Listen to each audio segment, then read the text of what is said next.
How do you support someone who is grieving but is either in denial, for lack of a better word, or just doesn't want to deal with it?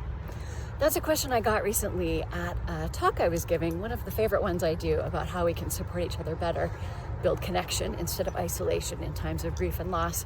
And I thought that was such a brilliant question. And I have a two-part answer.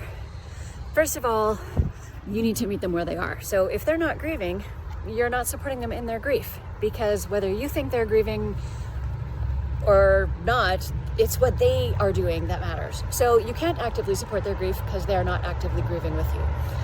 That's okay, but you need to know that grief is patient and it will wait. So there may be a time in the future where their response to something feels bigger than the loss, and that's that grief coming back. So then you could step in if they're actively grieving and support them then.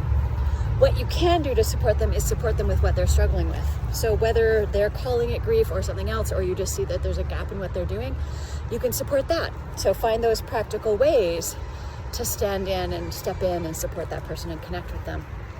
You can't support something they're not actively doing, and that's okay. We're all going to grieve differently, our own timeline, our own way. That's all right.